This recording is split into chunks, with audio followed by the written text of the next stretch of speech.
Sirawing Nitis.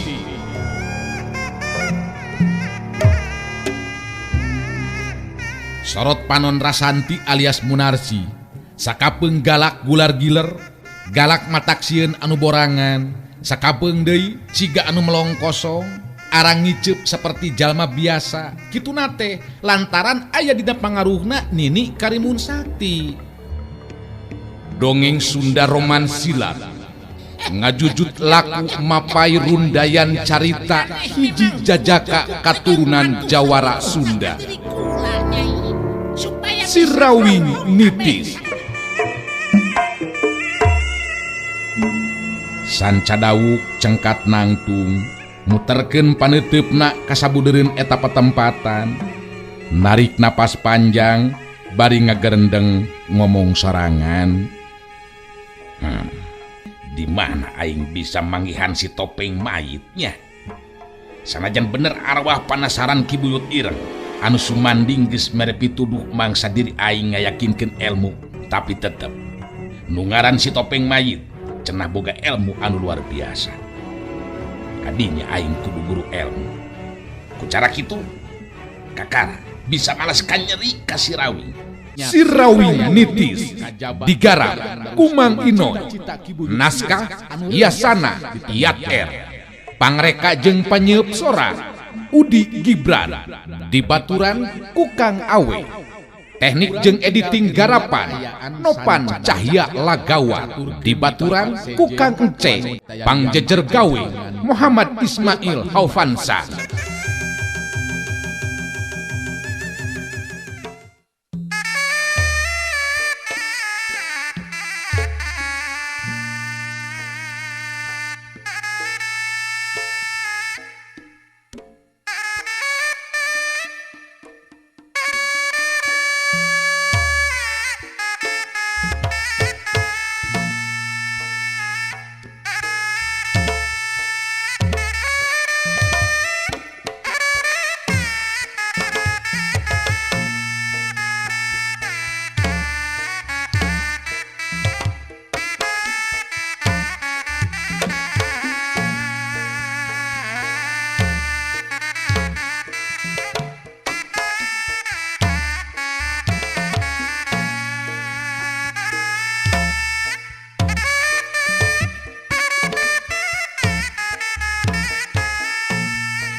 Jaka Sinangling terus deku gigireun Darowi anu harita ngabebengkang dina luhur lemah. Darowi terus disadarkeun ku Jaka Sinangling katingali harita Darowi ngulisik sadar tina kapaehanana.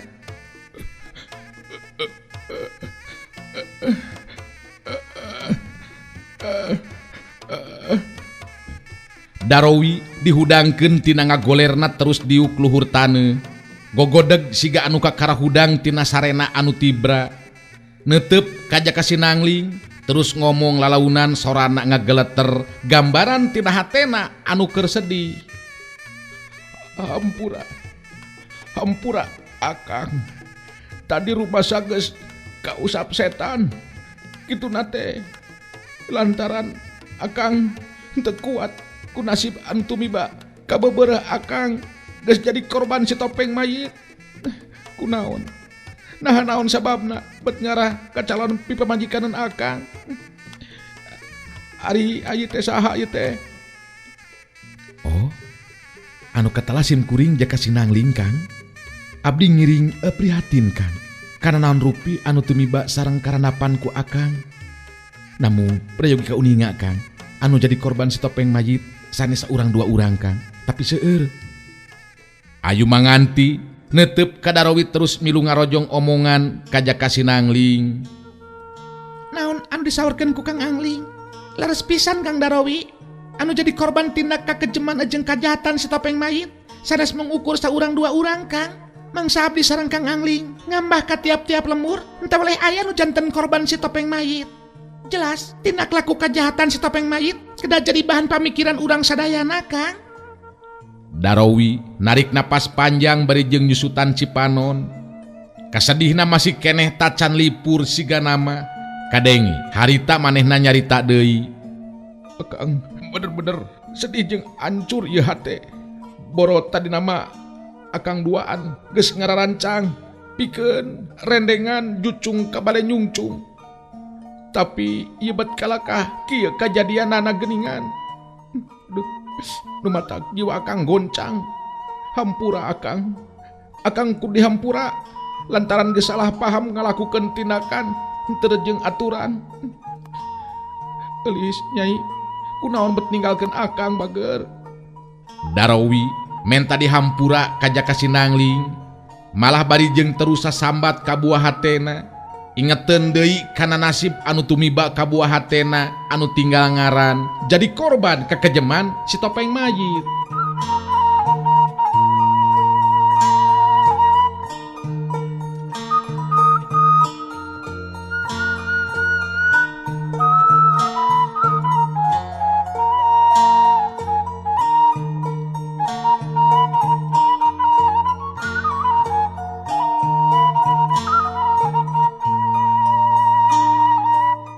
Kadenge harita Jaka Sinangling nyarita deui lalaunan. Sing tabah sareng sabar Kang. Naon rupi anu tumiba ka salira dina waktos ayeuna. Kaetang cobaan anu memang abot Kang. Nu mata sakumaha anu tadi disanggepkeun ku abdi Kang, oge ku ieu pun adi ayu manganti. Tina laku kajahatan si Topeng Mayit memang kedah janten pamikiran kange urang sadayana Kang. Ayu manganti kadenge harita milu mairan deui caritaan. Abdi teh sering tepang jeung jalma ngaran si Topeng Mayit Kang. Terus terang, tapan ajen pangartina memang hebat luar biasa. Urang tiluan memang sanes tandinganana. Nanging sok sanaos barejeng kitu Kang, upami sadayana ngahijikeun diri pikeun merangan kajahatan. Betat sapiraku henteu kaungkulan Kang. Darowi ngabagikeun paneteupna ka Jaka Sinangling jeung ayu manganti. Telila terus nyarita deui bari ngoneal hudang nangtung tina diukna. Ayeuna mah bening keneh ka ditu we heula nya ka imah akang. Urang ngobrol di ditu ngarah tenang. Di dieu mah era akang teh tadi kalah kageus amuk-amukan teu puguh. Ulah nolak kana pangangkir akang ieu. Lamun nya ngahampura kana kasalahan akang. Darowi dina waktu harita ngaku ka Jaka Sinangling jeung ayu manganti pikeun nganjang heula ka imahna. Jaka Sinangling jeung ayu manganti teu bisa nolak kana eta pangangkir. Geus kitu mah tiluanana terus arinit muru ka imah Darowi. Sanggeusna aya di imah Darowi, obrolan teh jadi manjang. Malah Jaka Sinangling akhirna ngajelaskeun ngeunaan pamaksudanana. Tah, abdi duaan pangna dugikeun ka ngambah ka ieu lemur teh Kang. Maksad mah abdi teh bade ngambujeng ka hiji lemur Kang. Mung abdi memang hilap deui lebah-lebahna. Abdi teh saja nepungan anu janten sepuh Kang. Mohon indung Bapak abdi. Ayu manganti kadenge milu mairan caritaan. Numawi atuh Kang Darowi uninga. Kalabah lemurna sepuh ieu ya Kang Angling. Dadugikeun ka ayeuna teu acan aya keterangan anu jelas ieu teh Kang. Darowi dina waktu harita ngabagikeun paneteupna ka Jaka Sinangling jeung ayu manganti. Telila terus nyarita deui. Ke, nah sakitu sembuh. Ayi teh, cik sugan me akang bisa terang ka lemur anu bakal dituju nya eta lemur sepuhna ayi. Nah sakitu tuang Rama teh. Katelah mapun bapak teh si Rawing Kang. Puguh tos lami abdi teh papisahan. Janten hilap deui be ieu teh ka lemur oge. Katingali paroman Darowi harita robah siga anu kaget. Tapi kituna teh teu lila. Malah jadi terus hegar marah mai bari terus nyarita deui. Baru jadi ayi Sinangling teh putrana si Rawing teh nya. Aduh, bahagja atuh keur akang. Bener-bener bahagja. Paingan atuh ari terus si Rawing mah. Nyaan akang bungah ye. Janten Kang Darowi apal teu Kang kalebah lemur pun bapa. Tah, kabeneran ieu teh akang apa pisan ka lemurna Rama ayi teh nyatana si Rawing. Malah akang terus terang sekalian mah teh hayang panggih rek nyaritakeun ngeunaan kekejeman jeung kajahatan si Topeng Mayit ye. Ayu manganti netep ka Darowi telila terus nyarita deui. Janten maksad Kang Darowi teh bakal nguningakeun ngeunaan tindakan si Topeng Mayit pangintennya. Bener gitu Nyimas. Malah akang terus terang ieu teh ngarasa aneh jeung teu ngarti kunaon tindakan kejahatan si topeng mayit bet kalaka dirantepkeun. Padahal dunya kajawaraan tos pada apa nu ngaran si Rawing teh musuhna jalma-jalma anu jarahat. Nu mata ku akang rek ditanyakeun ye. Ayu manganti ungeuk bari terus ngomong deui.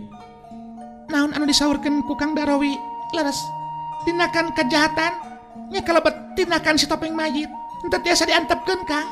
Margi jelas nebarkeun mamalaka sasama bakal tami seueur anu janten korban kekejebanana Kang. Darowi ungeuk terus nyarita deui. Jelas pasti eta mah Nyimas. Sanajan akang can tepung dikieuna jeung si topeng mayit, tapi dumasar kana katerangan ti Nyimas Ayu ngeunaan kahebatan elmuna si topeng mayit. Jelas anu mampu nandingan teh kedah tos masagi pangartina.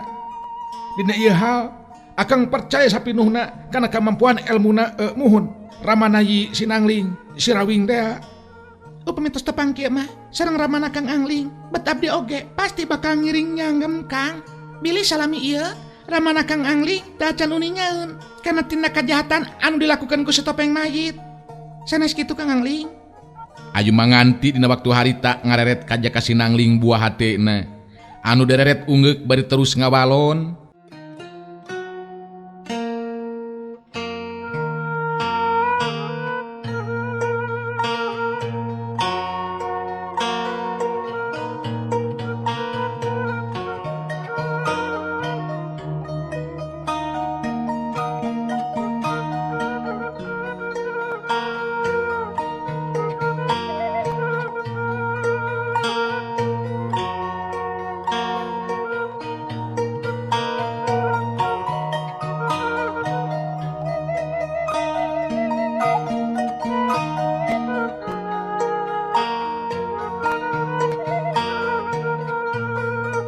Ayu manganti dina waktu harita ngareret kaja ka Sinangling buah hatena. Anu dereret ungeuk bari terus ngawalon. Nya mudah-mudahan be atuh pun Bapak mampu ngungkulanana. Nu penting ayeuna mah urang nepangan heula. Upami laras Kang Darowi bade ngiring ngajejeran mah supados abdi henteu ngatog salami di perjalanan, nya eta langkung sae Kang. Abdi duaan nganuhunkeun pisan ye kana bantosan ti Kang Darowi. Jelas akang kudu milu ieu mah ye. Ieu Sinangling supaya akang bisa tepung jeung Rama Salira. Akang apal keneh lebah-lebahna eta lemur. Irah ye urang lumampah teh. Nya upami sapuk mah ayeuna bae Kang. Margi langkung enggal tepang langkung sae sanggem abdi mah. Namung teu langkung cik saur emutan Kang Darowi kumaha. Nya keur akang mah teu nanaon ayeuna oge ye. Sabab rek naon aya di dieu ge akang ngan ukur ngarasakeun kasedih jeung kanyeri hate. Ari rek lumampah ayeuna mah nya hayu bae ari keur akang mah. Atuh bilih bade leureuh heula di dieu teu nanaon. Cobi kumaha numutkeun Nyimas Ayu. Ayu manganti ngahulang sakedeung bari ngabagikeun paneuteup kaja ka Sinangling jeung Darowi. Teu lilat terus kedal deui lisan. Abdi sami sareng Kang Angling. Rupina mah langkung sae dinten ieu keneh urang lumampah ngabujeng ke tempat anu dituju. Kitu rupina mah Kang. Tiluanana harita pada aya dina kasapukan pikeun neruskeun lampah dina poe eta keneh. Geus aya dina kasapukan kitu mah. Tiluanana terus lumampah nuju ka lembur tempat dumuk matuhna kulawarga si Rawing.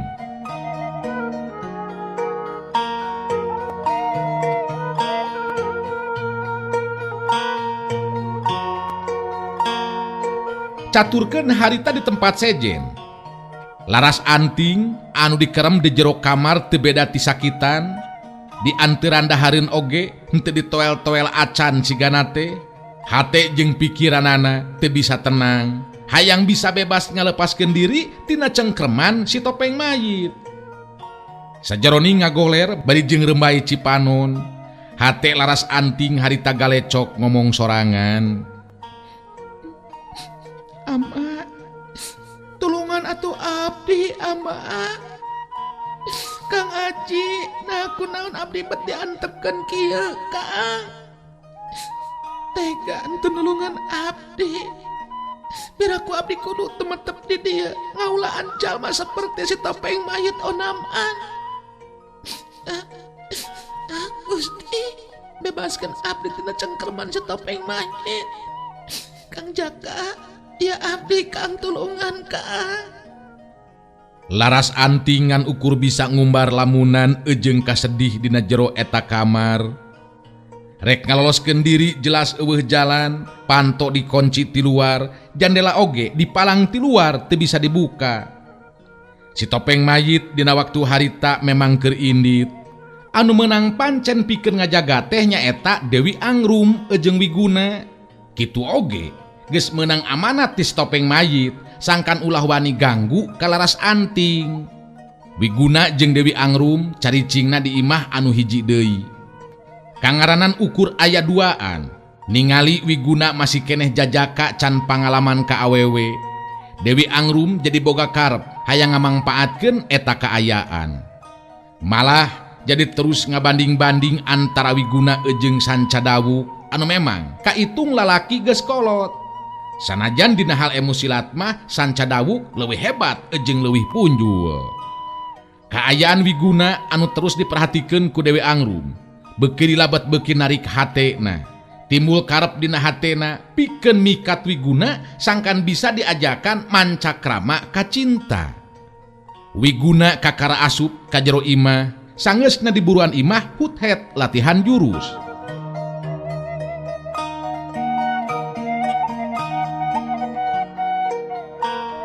Ningali Wiguna asup ka jero imah, Dewi Angrum maledogeun imutna bari terus nyarita.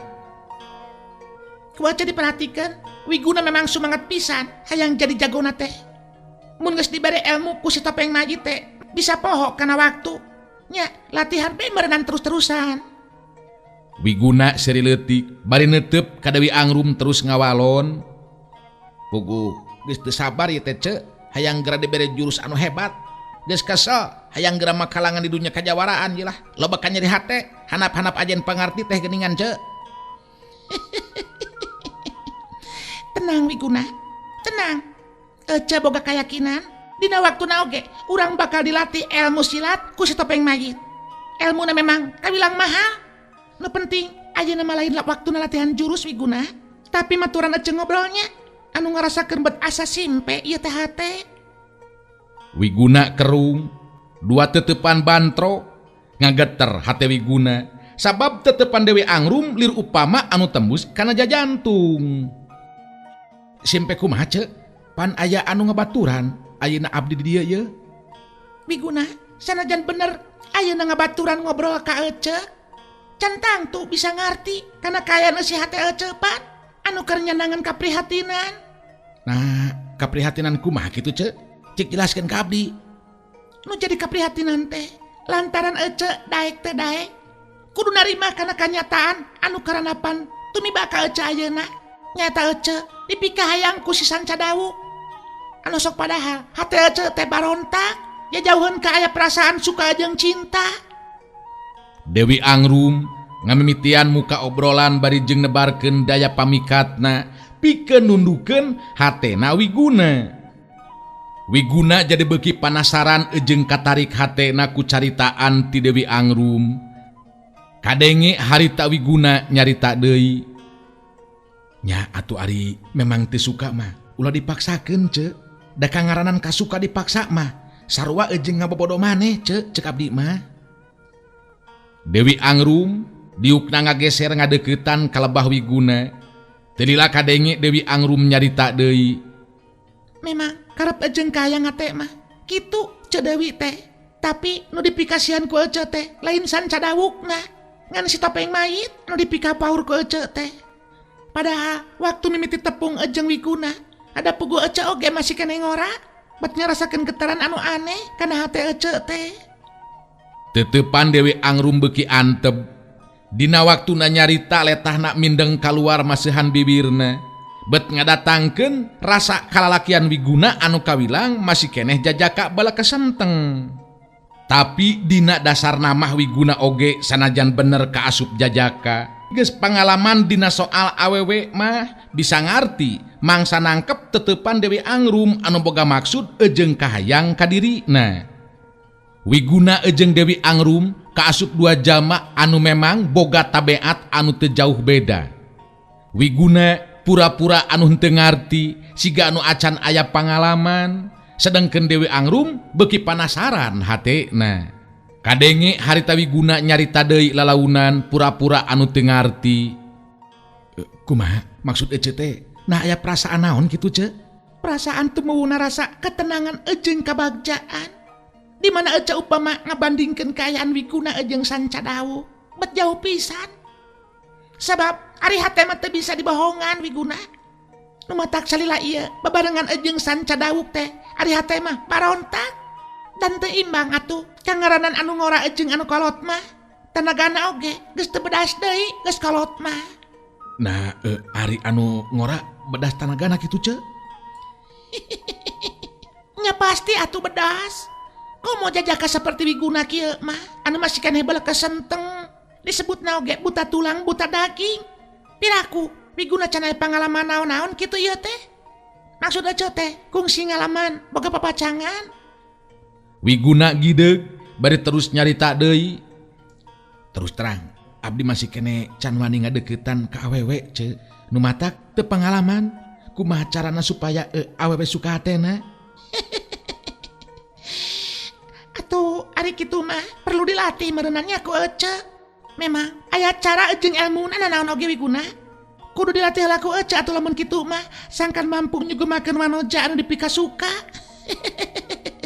Ngusapan oge apanan? Aya carana. Kieu ari ngusapan anu deudeuh mah geraya. Dewi Angrum diukna beuki deukeut, saterusna leungeun Wiguna diceklan lalaunan.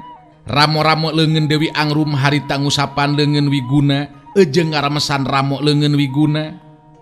Sora Dewi Angrum jadi halon, paneutupna jadi ceuleuyeuk. Wiguna beuki kahudang rasa kalalakianana. Sabab sikep jeung caritaan Dewi Angrum bener-bener ngahudangkeun rasa birahi anu aya dina jero geteran getihna.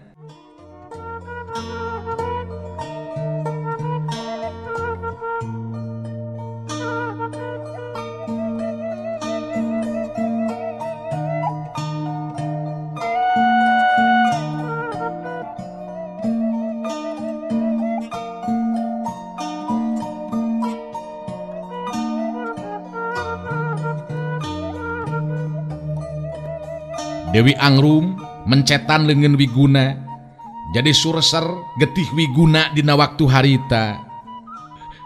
Kumaha ieu teh ce? Jadi kumaha cenah mun geus kieu ce? Masih keneh kudu ngalakukeun hal anu sajena deui nya. Henteu kieu hungkul Wiguna. Di antarana aya anu diraba diusapan lalaunan anggota badan anu sajena. Ramo-ramo leungeun Dewi Angrum nyasar kana anggota badan Wiguna anu sejena. Kituna teh ngahebosna napas Dewi Angrum karasa pisan kana beuheungna Wiguna.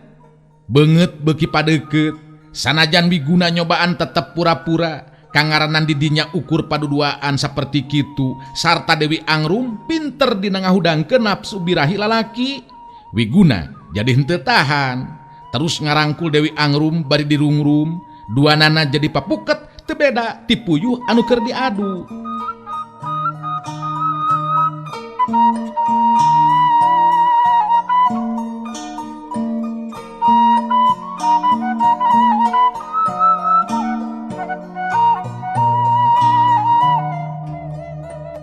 Duanana jadi pada jajab kasuka.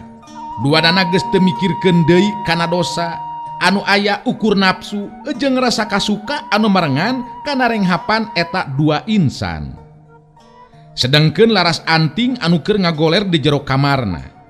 Kawilang rada kaget oge sabab biasana mah sok rajeun kadenge sora jelema anu ngalobrol, tapi ayeuna mah bet eueuh kadenge anu keur ngobrol. Harita laras Anting ngoneal hudang lalaunan, ngareret kalebah jandela kamar. Terus ngagerendeng ngomong sorangan. Bisa init gitu aing ngeloloskeun diri ngaliwatan jendela kamar. Sugan we jendela bisa dibuka. Dari denge-denge teh bet eueuh anu ngobrol. Nganu ngarti di luar teh eueuh jelema pasti oge. Hayang nyaho rek dicobaan sugan we nya bisa dibuka. Laras Anting nyobaan muka jandela. Tapi jandela teh da puguh dipalang ti luar. Jelas teu bisa dibuka. Laras Anting ngahuleng bari ngomong sorangan. Tetela ente bisa dibuka geningan. Moal bisa mun kieu mah aing inditnya loloskeun diri teh ieu. Gusti nu agung, tulungan abdi. Kang Jaka, ieu abdi Kang tulungan. Laras anting nyambat Jaka Sinangling jajaka anu dipika cinta ku dirina. Nyambat ka Jaka Sinangling, inget ka Jaka Sinangling, bet beki kumejot hatena hayang bisa keluar ti jero eta kamar, hayang bisa ngabebaskeun diri, tepung ejeng kulawarga sakaligus bisa tepung ejeng Jaka Sinangling jajaka buah hatena. Laras anting ngalengkahkeun sukuna, meakeun rasa kapanasaran dina waktu harita nyurungkeun panto kamar. Puguh memang dikunci, teu uget saeutik-eutik acan. Laras anting diuk dina luhur tempat sarena, narik napas panjang sababaraha kali, teu lila terus ngagoler deui, leungit deui sumanget ejeng harpan gesan bisa kaluar ninggalkeun eta patempatan. Piraku diri aing kudu terus cicing tumetep di tempat ieu mah. Kang Jaka, piraku urang moal ditepungkeun deui Kang. Manyalakon urang ngan ukur samet dieu. Kang Jaka, Kang Aci, piraku urang moal tepung deui onaman Kang. Laras anting kahudang deui rasa kasedih ejeng nalangsana. Naon rupa anu tumiba ka dirina bener-bener kajadian anu di luar dugaan. Anu leuwih nalangsa deui lantaran rek dijadikeun pamajikan ku si topeng mayit. Ari laras anting mah ngumbar lamunan ejeng kanalangsaan. Sedengkeun Dewi Angrum ejeng Wiguna mah keur pada motah ngumbar rasa kasukana. Geus kitu be kabeneranana, Jaka Sinangling jeung Ayu Manganti katut Darowi anu keur lumampah, bet ngaliwat kalebah dinya. Tempat anu memang anggang ti pelamburan mangrupa dumuk matuhna si topeng mayit. Ningali di lebah dinya aya sababaraha hiji imah tapi jauh ka pelamburan. Tiluanana kawilang jadi rada aneh oge, pada ngarandeg lengka sukuna. Ayu Manganti anu kadenge miheulaan nyarita, ngan aya ukur sababaraha hiji imah teh, ukur aya 4 imah tapi jauh ka lembur ieu teh. Aneh oge kaayaan ieu teh. Nasanya anu tumetep di dieu nya. Jeung bet aya sora anu keur ngobrol, sora lalaki ejeng awewe di lebah dinya tah Kang, dangukeun. Ayu Manganti ngareret ka lebah imah anu dipake ku Dewi Angrum ejeng Wiguna. Jaka Sinangling ungeuk ngabenerkeun kana caritaan Ayu Manganti. Bener, akang oge ngadenge awewe ejeng lalaki anu keur ngobrol ieu teh Ayu. Kumaha kitu maksud Ayu teh? Abdi rada curiga Kang. Sing urang caketan Kang, keur ngobrol ke naon ta jelema teh. Jaka Sinangling ejeng Ayu Manganti katut Darowi. Harita ngalengkakeun sukuna ngadeuketan ka lebah imah anu dipake ku Wiguna ejeng Dewi Angrum. Dina lengka-lengka suku anu henteu nimbulkeun sora. Tiluanana terus caricing di luareun kamar anu dipake jajab kasuka ku Wiguna ejeng Dewi Angrum. Tiluanana ngadengekeun Wiguna ejeng Dewi Angrum anu keur ngobrol. Kadenge harita Dewi Angrum anu keur cumarita. Hebat teh sangka Wiguna tetela teu nguciwakeun paingan ti sabang prak tepung ece geus boga dugaan. Wiguna jajaka anu memang bakal mampu nyugemakeun hate ece. Ngan karunya nya ku si laras anting we ieu mah ye. Ayeuna cicing di jero kamar teu beda ti tawanan. Geus moal bisa ngaloloskeun deui diri, tur bakal dipihukum ku si topeng mayit. Kanyata anu teu bisa ditolak deui. Wiguna kadenge dina waktu harita cumarita, Ci Dewi oge hebat lah. Pantes lamun sanca dawuk nepikeun ka masket ka Ci Dewi, sabab lalaki saha bae moal mampu nahan geteran nafsu birahi ece. Ngeunaan si laras anting anu dikerem di kamarna ku si topeng mayit memang geus jadi nasib diri sarta kadar awak eta mah ce. Dasar memang kudu jadi pamajikan si topeng mayit. Rek saha anu bisa nulungan atuh kangaranan geus dikerem teu beda ti tawanan mah ce. Ngan aya alusna menang kepercayaan ngajagaan ci laras anting. Sabab ku cara kitu akhirna urang bisa jajab kasuka pinuh ku rasa bagja. Mudah-mudahan jama-jama anu ari teh sing lila. Ngarah urang bisa concon dina mangsana jajab kasuka. Tenang Dewi. Pokoknya mah di antara urang ayeuna mah geus pada bisa surti jeung ngarti nu matak teu kudu bingung. Ngan eta we lamun sancadawuk datang kapaksa beureunan urang kudu bisa nahan diri mun sono teh Dewi.